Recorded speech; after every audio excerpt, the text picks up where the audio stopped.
Hello, memoirists. I am Brooke Warner, and I am here with my co-teacher in all things memoir, Linda Joy Myers, and we're going to talk to you today a little bit about what made Kiese Laymon's Heavy a best-selling memoir. So hi, Linda Joy. Hi, Brooke. I just love doing these classes with you because we take deep dives into the meaning and layers and techniques of our authors that we've taught during these 4-week classes, and I'm thrilled to be doing this with you. Yeah, me too. And I'm excited that we're picking Heavy. I think I read this maybe 2 or 3 years ago. I don't even remember because I've read it several times since, and we're huge Kiese fans. And so let's get into it a little bit. But first, for those of you who don't know us, we want to just introduce ourselves. I'm Linda Joy Myers, and I'm the president and founder of the National Association of Memoir Writers.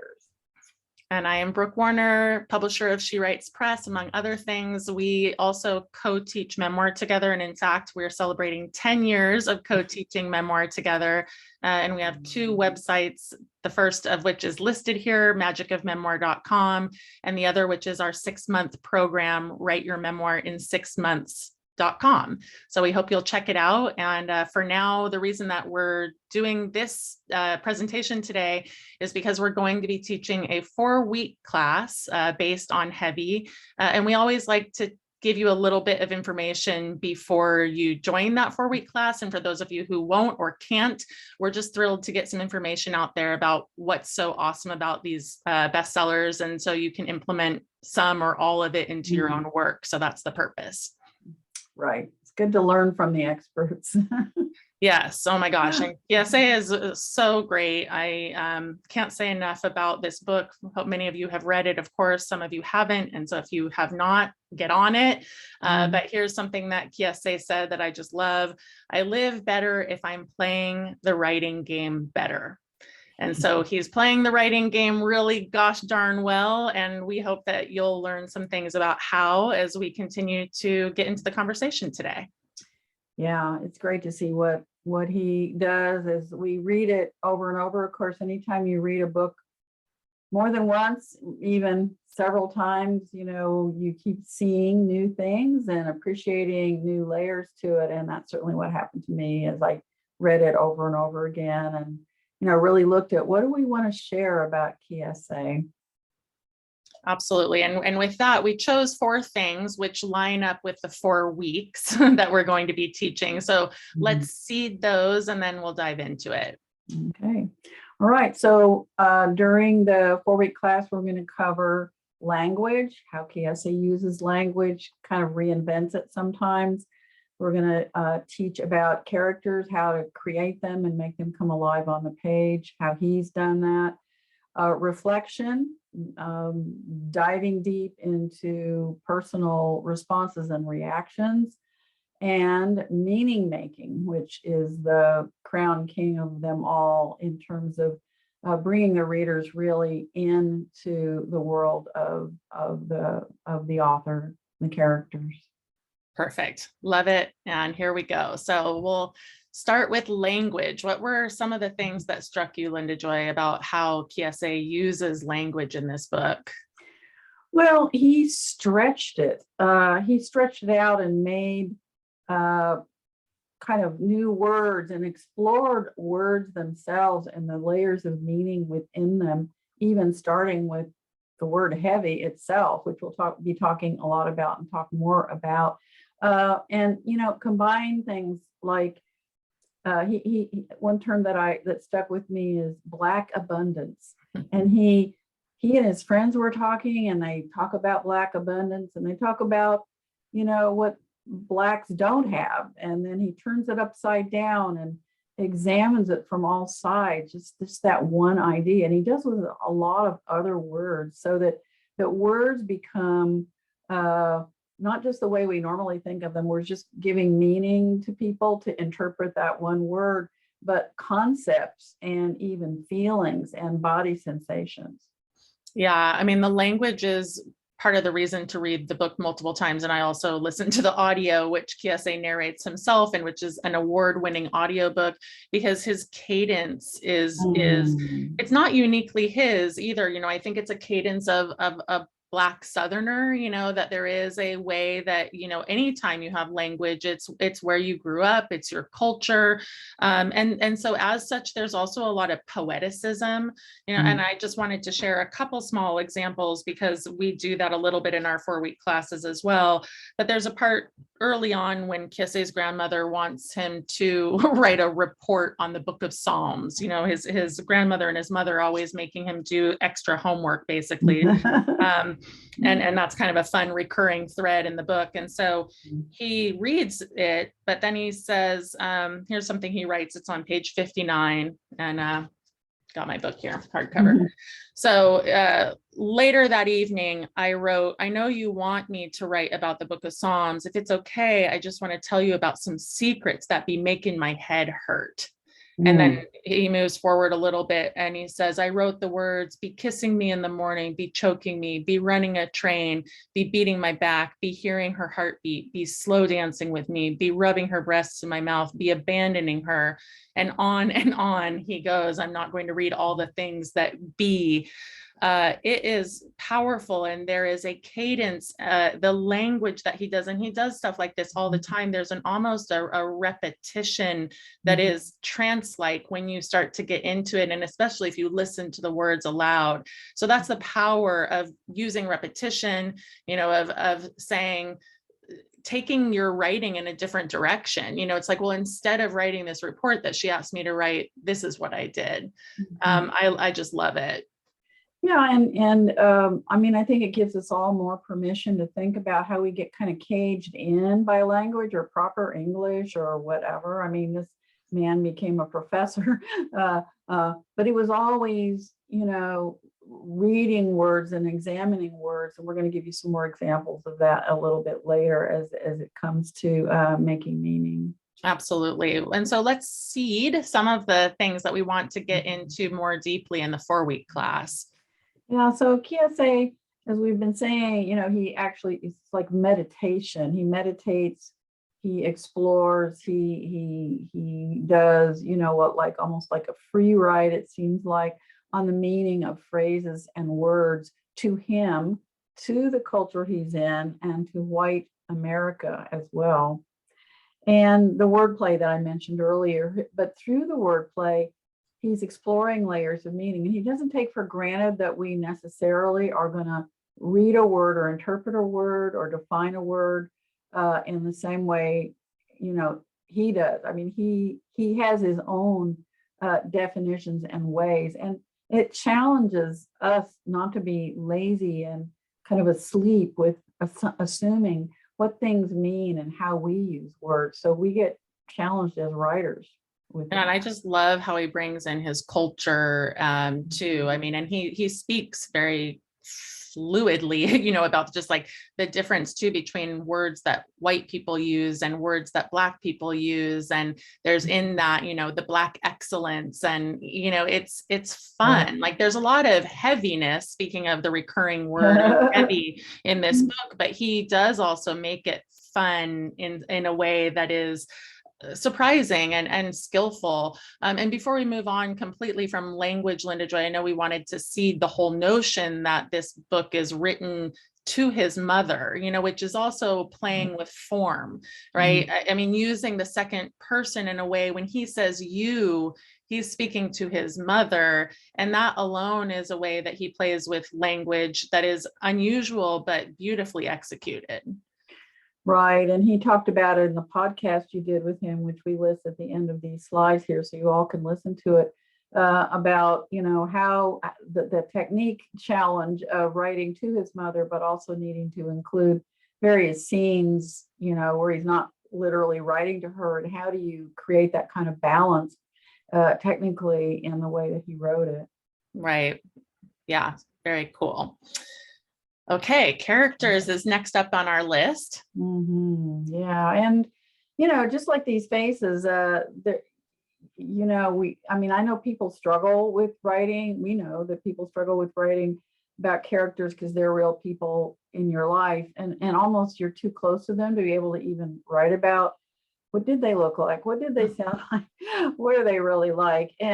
But our job as writers is to create an impression, like these pictures are impressionistic, to give the reader a feeling and a sense of people the best way that we can. There, of course, there are various techniques that do that, such as a description of what they look like and how they move, but also how they affect us, these other people. And so it's this sort of very well-rounded way of presenting people in vivid presentation that we know that a lot of people really struggle with that. Oh my gosh. I mean, Kiese makes it look easy, because- honestly. So that's another reason that we chose characters to teach in the 4-week class. And important to note here, super important to note, in fact, is that in our Magic of Memoir class that we're teaching starting on April 5th, Kiese is in fact one of the teachers, and he is in fact teaching about character. So, I mean, what I love is that I presented him with 6 different classes that he could teach, and he chose characters. And so I'm not surprised at all that this would be his choice, because the way he renders characters on the page is completely incredible. And you just also have these memorable characters, like Malachi Hunter and Abby Claremont. Malachi is the boyfriend of his mother, and he's kind of a harsh character, needless to goes putting it mildly.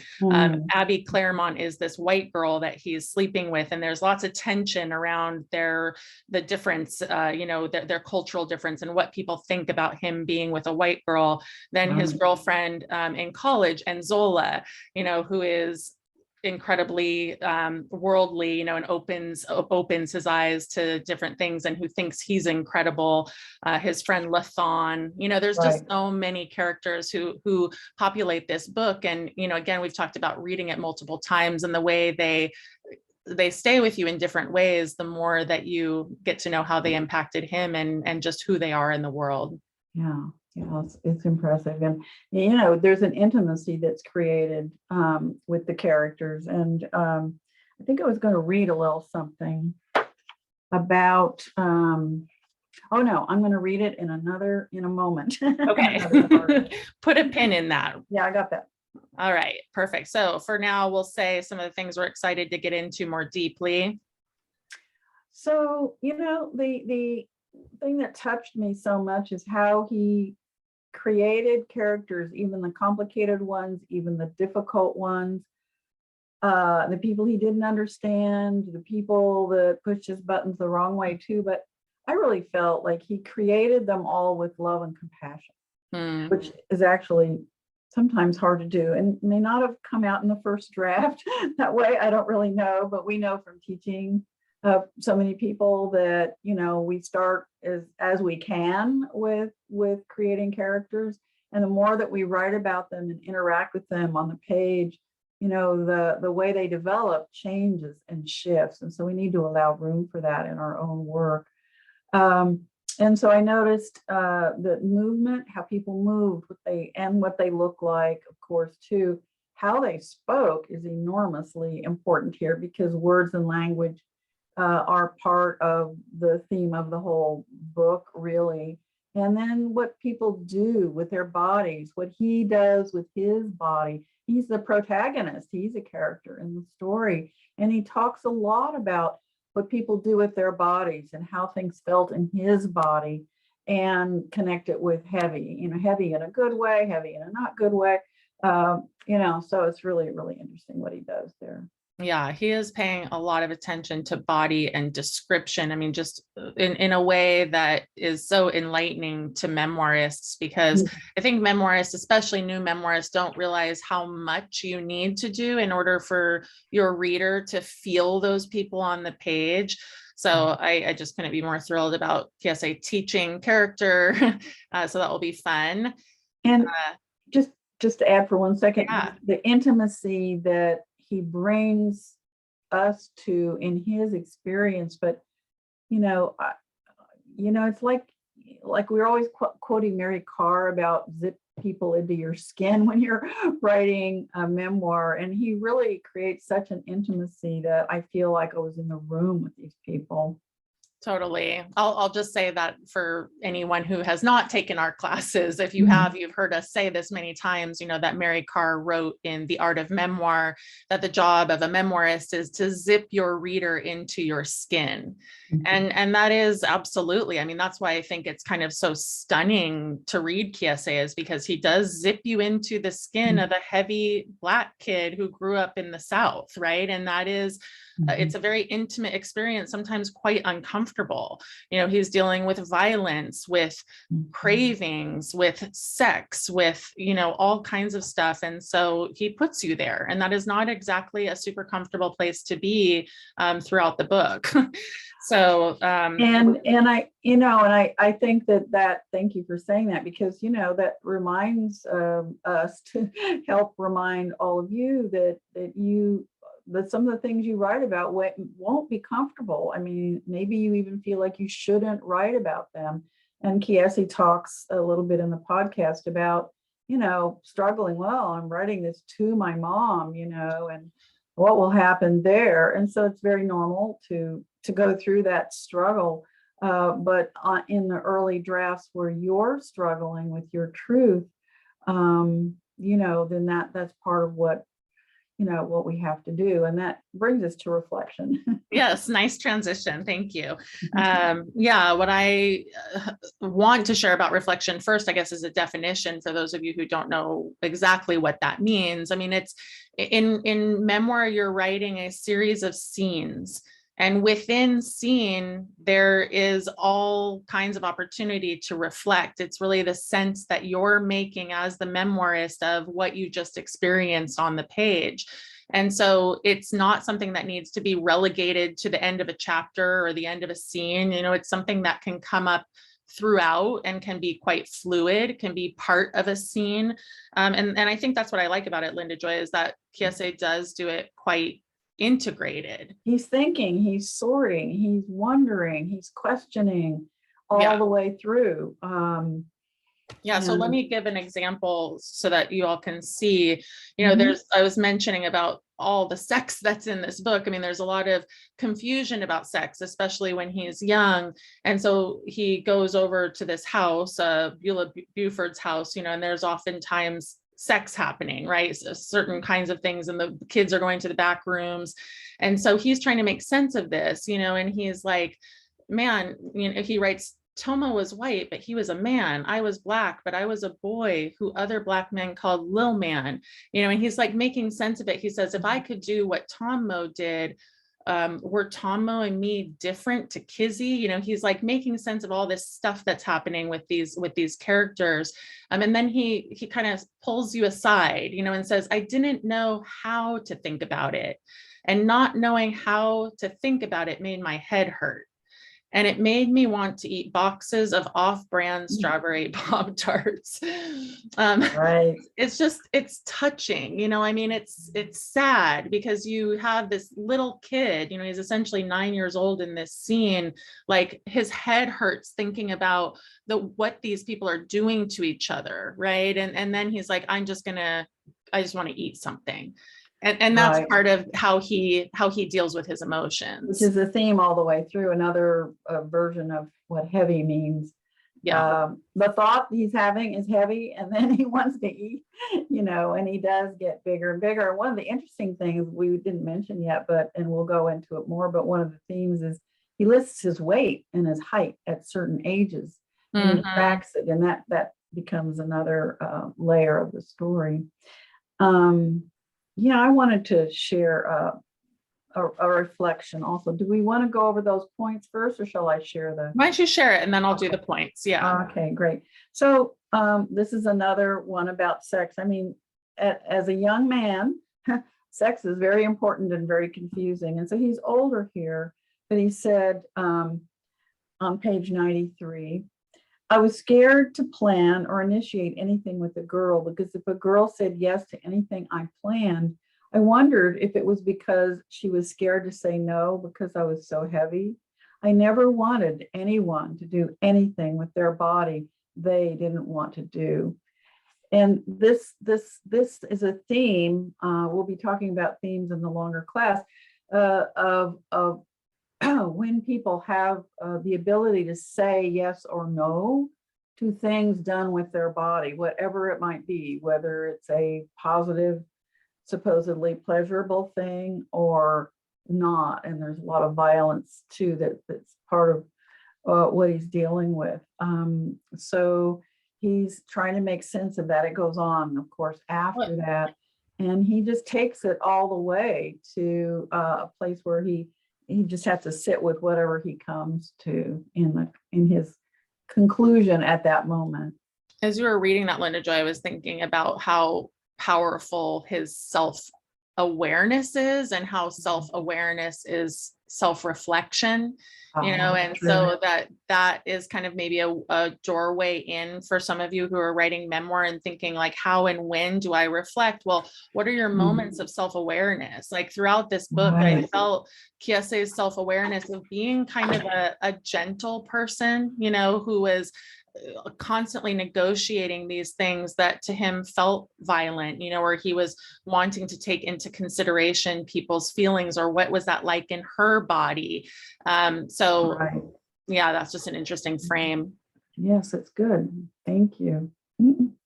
So in terms of reflection, what we're looking forward to talking about in the 4-week class are all of these things that reflection are comprised of: thoughts, reactions, and feelings that specifically create depth of understanding. So how do you render that on the page? We'll be sharing some examples from Kiese, and I think this is something that comes naturally to a lot of people, and other people really struggle with it. So being able to understand when you can use this particular tool in your toolkit, it's an element of craft. So, certainly important for some of you to get a deeper handle on it. And then how Kiese searches for emotional truth, which is, that's like a laser focused kind of intention behind what he's doing, to very powerful results, because reflection is something that touches your heart, because it's processing in a sense, it's making sense of things, without making your reader feel like they're sitting next to you in a therapy session. Yes, right, without overanalyzation. Right. Yeah. It's tricky, that line. Yeah, no, absolutely. Some people are very good at processing, and that doesn't necessarily make you super great at reflection. All right. So finally, meaning making, which is going to be our 4th class. Now, meaning making, of course, as we were just saying, is an element of reflection. I mean, reflection can have the purpose of making meaning, but I wanted to talk about meaning making in a broader sense here, because what I see happening in Kiese's book is a deeper intention, that he set out to write this book to set some things straight, to make sense of some things. And in the podcast that Linda Joy mentioned earlier, because I had the lovely opportunity to interview Kiese last year, is we talked about reckoning, that there's a reckoning that happens with this book, and that there are benefits, but there are also costs. I mean, his mother is still alive, and there are some very intense scenes in this book, and you can read about Kiese and his mother, and also her feelings about this, but she also made him into the man that he is, who loves words, and who was always tasked with writing things and making sense of his experience. And so I wanted to make sure to touch on that. And one of the places, Linda Joy, where I think is so powerful for me around the meaning making was about racism in America, and about the experience of being a Black boy growing into a Black man. And there's a lot in here that really helps a reader, regardless of your own personal experience of America, understand racism through Kiese's experience. Through his eyes. Oh my gosh. Yeah. Yes. Wow. And I'm about as far from being a Black man in that era of living in Mississippi as you can get. And so, like what we teach in our class is that a memoir is a way of opening a door into another world that you don't know about, no matter what it's about, but particularly with Kiese, it's truly a world we don't know. I certainly don't. And it was like peeking behind a door a little bit to read it. Like, are you sure you want me to know this? because some of it is rough, pretty tough, but not really. It's just that I think many people have an idea of a world that doesn't actually exist. It's a bit idealized that we all live in. And the real truth that we find in our memoir classes is that you pull that curtain aside and look beyond what's shown to the world, and we find all kinds of things going on in families, and we each think we're the only ones. Right. And we're not. And so he pulls that curtain aside for us to look in there. Well, and before you share your example, I wanted to say, there's the idealized version, which I think some people fall into, and that can be for all kinds of different reasons. Like we might have a different vision of what we thought America was, for instance, but then there's also the version that you're not supposed to tell anyone about, right? Which we always see in our classes as well, which is like, well, there's no idealization there, but we don't talk about it. Don't air your dirty laundry. We rewrite history in this family and it looks this way. So what you're doing is a problem. And I think that's another thing about a book like Heavy, which certainly gives memoirists permission to lean a little farther in than they might. So I know you were saving your example for meaning making. I'm excited. I know. I love this part. It's on page 143. And by now he's is studying a lot, reading a lot, and studying a lot of literature. And he said, that summer I read everything James Baldwin had written. I learned you haven't read anything if you've only read something once or twice. Reading things more than twice was the reader version of revision in writing. I read The Fire Next Time over and over again, and I wondered how it would read differently had the entire book, not just the first section, sorry, I turned 2 pages. The first section had been written to and for Baldwin's nephew. I wondered what and how Baldwin would have written to his niece. I wondered about the purpose of warning white folk about the coming fire. So, that's just one place, but he does this a lot, woven through the book, particularly as he gets older in the story of looking at literature as a way of coming to terms with himself, Black writers particularly. Yeah, I love how he integrates that in, and then I have a little piece because he does this as well too. These what we call universal takeaways, and he has them throughout, and we'll teach more about that in meaning making. I noticed that Kiese actually posted a photo of this on his own Instagram account recently. But at the end of a chapter, this is on page 88. He just writes this little section that says, America seems filled with violent people who like causing people pain, but hate when those people tell them that pain hurts. And just, these nuggets of wisdom is part of meaning making, allowing yourself to, again, it's making sense of things, but certainly making sense of things on his terms, for the reader to have to be impacted and to take that in. And it's a universal thing that we can all think about. Absolutely. So on that note, that's important because we'll talk about meaning making from these 3 lenses. There's personal meaning, cultural meaning, universal meaning. Now there's overlap sometimes perhaps, but there are these layers, and I think that's what's happening actually throughout Kiese's book. And one of the reasons that I like Heavy so much is because there are different layers of meaning and different, especially even with the word heavy, right? I mean, in the podcast, he talked about that. He said it's like a 7-layer dip. I love that. Heavy means a lot of things. It's his weight. It's also the heaviness of his experience. It's the heaviness of the experience of being Black in America. And the memoir, let's not forget, holds the subtitle, An American Memoir. So there's that layer of an American experience and saying, this is what one American experience looks like. Yeah, when I wrote my 2 memoirs, I started off, as many of us do, with just trying to make sense of my own story, my own past. It was about 3 generations of mothers who didn't raise their daughters, and certainly its impact on me. But as I wrote, what came in was cultural meaning, and that I grew up in Oklahoma, and there was a lot of stuff going on around prejudice and bias and racism. And I couldn't understand that. And I put it in the book because I wanted it in there. I wanted people to question, well, how many assumptions do I make about where I live and who I am and what's going on around me? And the universal meaning, I mean, what we ultimately do is we're writing a very personal story, and the more specific it is, the more universal meaning it can have to the larger audience, because we bring people in and allow them to feel that experience in their own body and mind, and to think about it, how it applies to them. And then we've, reached that universal level. Yeah, lots to learn about how to do all of this, and more examples to come.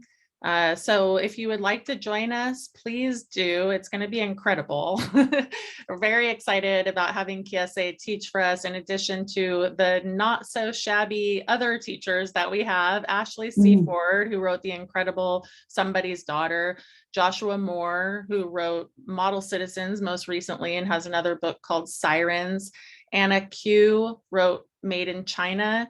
Myself and Linda Joy are teaching. And so we invite you to check out magicofmemoir.com to see the roster and to see what everyone is going to be teaching about. That's 6 consecutive weeks in April and early May. And then this class, which again, we're just thrilled to get the opportunity to teach heavy, especially on the heels of Kiese teaching character for our class. And those are 4 Tuesdays listed here. And we'll be diving deeper into language, characters, reflection, and meaning making. So please go check out magicofmemoir.com. And if you can't join us, we hope that you've enjoyed our presentation today. And certainly we hope that you read heavy and or read it again. And keep writing. Keep writing. Great to see you, Brooke. Good to see you too, Linda Joy. Thank you.